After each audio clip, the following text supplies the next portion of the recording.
thinking about the evolution of theme camps. I've been involved with Burning Man since 1991 and seen the theme camps come up from really like Christmas camp like we were talking about.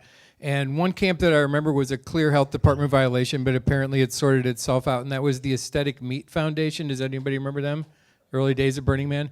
They actually fenced off their camp with meat. Actual meat was on fence, and the entire camp was covered in meat. And on a good day, you could go by there and get a good rotten blood shower out of a 55-gallon drum of blood that they would spray on you. I don't think that would go with the health department these days. That'd be a hard one to explain on your permit, how you made that safe. So some things just evolve and leave Burning Man on their own. And that was one of them. So I'm going to talk a little bit about fuel safety. Let's see if we've got my slides up here. Okay. Hey, what happens when you don't have a lighter in the pitch darkness in space? You have that slide. There we go. Okay, so I'm going to talk a little bit about fuel on the playa. Like DA says with fuel, or I'm sorry, with MOOP, just don't bring it. So I think one of the really big learning lessons we've learned here at Burning Man is it's important to try to figure out how to not have to bring fuel. This kind of goes against the original Burning Man principle of self-reliance. As a matter of fact, I say that self-reliance is possibly a dying thing, although don't quote me on this anywhere because I'll have some explaining to do, but I'm more thinking that radical collaboration is important. When Burning Man began, it was more like a rural place. In the country, you live on your own, you're expected to have your own barrels of fuel to keep your generator running, you're expected to put in your own electricity. Everything you do, you have to do because there's nobody there to support you, and you're expected not to damage your environment in that process. But as we become like a big urban environment with 80,000 people, if you extrapolate those things to the city, I don't want the cracked out guy who used to live in the country but now wants to store barrels of fuel in his closet so that he can run his generator in his living room to watch his VHS videos of who knows what. We got to all collaborate and figure out how to get fuel cooperatively, how to set up grids for generators, how to share the generators. If every block had a little Honda generator humming outside of every tent because everybody was self-reliant, it'd be a real problem. I mean, we've all lived in these blocks where there's multiple generators going. It's more radical to actually collaborate and figure out ways that you don't have to do that kind of individual effort. Radical collaboration, I refer to it as. I think it's also important when a vendor can supply a service to rely on that vendor. Nobody needs to bring 5 or 6 55-gallon drums of fuel anymore to fuel their generator. They could simply arrange for a generator to come and fill it every day. And there's many steps that you can do. So I'll go to the next slide here. One of the most important things when you're storing any fuel on the playa is to put it in something that can hold it in case there's a spill, a secondary containment. This is an example of a pallet that's intended for drums of fuel, and so if any fuel leaks out of that, it gets caught in that pallet. Now, there's a rule of secondary containment, and this is the rule as it's stated. Any secondary containment should be able to hold 110% of the largest single container in that collection of fuel. So in this case, there's 2 55-gallon drums. That doesn't mean that you need to be able to hold the entire contents of both of those drums, because it's not expected that both are going to get a leak simultaneously. You might get a leak in one, and then that 10% extra is to account for any rain that may come on top of that fuel that leaked out. So if you had a collection of 10 5-gallon gas cans in a secondary containment, you only need that containment to hold 6 gallons. You don't need to hold all of those cans of gas because they're not going to leak. So this is a big one for us this year, and you were referring to this too. We have had this rule about secondary containment for a long time, but we just didn't think it through, and while we've really gotten ahead of the folks who are storing barrels in their camps, the new problem has become collections of 5-gallon gas cans. And we often find these either overfilled and leaking or old and degraded by the sun and leaking, but in any case, they're leaking on the playa. So we ask that you take all these 5-gallon cans and put them in something simple to contain that. That could be as simple as a couple of petroleum-resistant tarps rolled up with 2x4s on the edges to create a little containment pad for them. Or you can go to Home Depot and buy one of those cement mixing tubs, that you mix up cement in. Those are great containers to set your fuel collection in and cover that secondary containment. So any questions about secondary containment? I know it's a big one. I'll go quick on this one question. Go.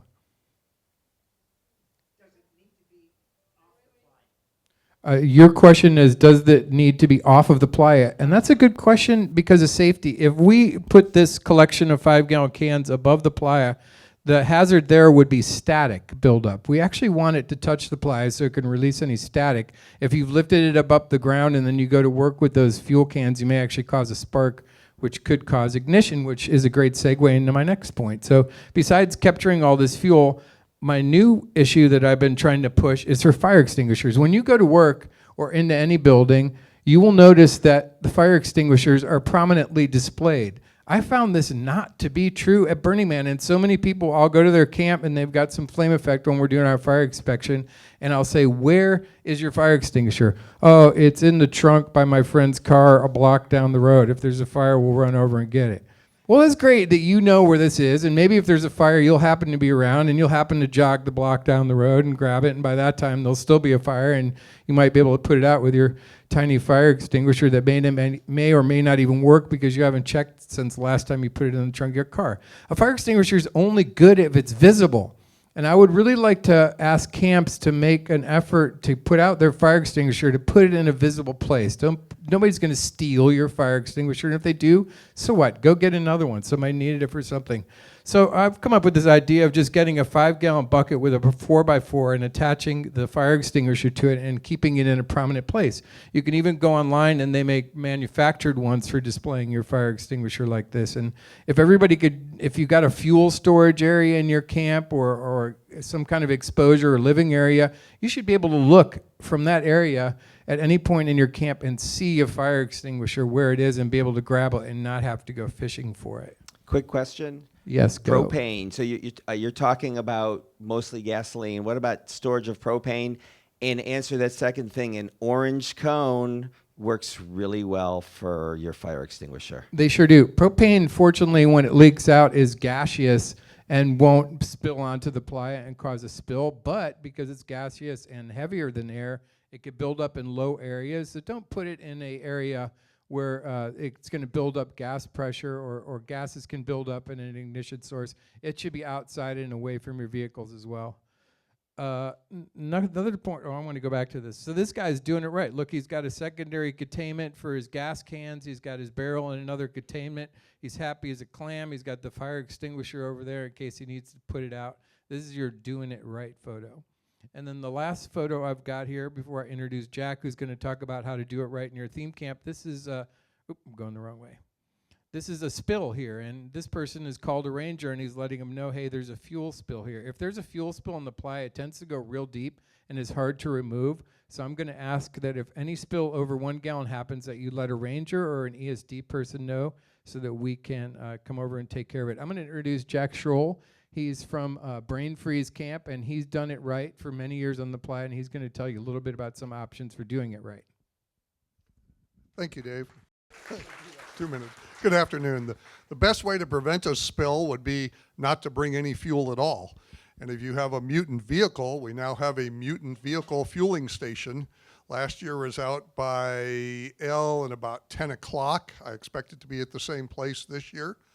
Also, if you have a big generator or large fuel demand within your camp, we suggest that you contract with Sierra Fuels or Haymaker, neither of which are part of Burning Man. They are independent contractors licensed to be on the playa, and they will come out and they will fill you up with fuel.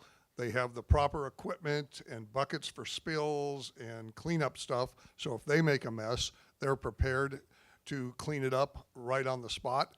And there's also talk that there will be less need to store propane at your camp this year, as propane will most likely become available for the theme camps. I would watch the Jackrabbit Speaks for that. And on a final note, any questions about fuel can be directed to fuel@burningman.org, and we will get them answered immediately. Jack, how do you store little cans of fuel at your camp? The small cans we put inside metal buckets, like a trough that you might feed a small animal in or something like that, for water or food buckets that are made out of metal as a double containment. You want to keep them away from any source of heat or open flame, and at least 20 feet of clearance around them. Anybody have questions about fuel storage, fire safety? Yes. We're waiting for a microphone to come around here. I'm going to get out of the blazing light in my eyeball. Thank you. I've always been curious, but I don't store fuel. But I'm curious, does it get hot enough out there just with a fuel container in the sun for expansion, pressure, heat to cause Yes, problems? but fortunately, gas cans are made for that kind of abuse. They've been used for years. They're stored everywhere from bright sunlight to shade. What you got to watch out for is not to fill them over 80%. All liquids will expand when heated in the sun, and the common mistake in a gas can is I'm going to cram as much fuel as I can into that can. Then you set it out in the sun, and it's going to start expanding, and liquid has nowhere to compress, so it'll force the can open and it will leak out. There's a line in every gas can that usually says don't fill above this line, which is representative of the 80% mark. And that's where people run into trouble, is overfilling those cans or ones that have been in the sun for years and years and are now degraded and cracked. I got a question back here. Dragonfly from Loveland. So let's say something does catch on fire and we use an extinguisher and all that stuff's everywhere. Thoughts? So yeah, that's a MOOP too. You should try to do your best to scoop it up. Come let somebody know from emergency services and they'll come make a quick assessment.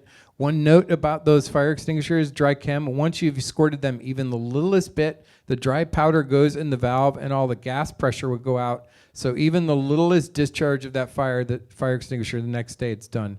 I'm getting a note that I'm going overtime, so unless somebody's got something super important, okay, I got one more quick one here, but it's at the expense of somebody else, so go ahead. Sorry, real quick question. What is the threshold for fuel need to like go to outside surfaces? Is it like if your camp is using 50 gallons of fuel, 100 gallons fuel, what is that like low threshold for bringing your own versus outside surfaces? I don't remember. The vendor did have a limit, and I think it was like 30 gallons or 25 gallons or something. It's just whatever is an amount which you wouldn't feel comfortable carrying in your vehicle, like that threshold of that. And even if you find that you're under that, like I said, radical collaboration. Find somebody else who needs some fuel and go in on a fuel delivery there. Try to cooperate and buddy up on this stuff instead of thinking everybody, what can I do, what can I do?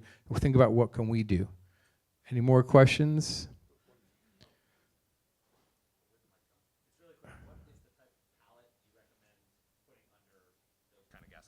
The 5-gallon gas cans can go in what's referred to as a cement mixing tub.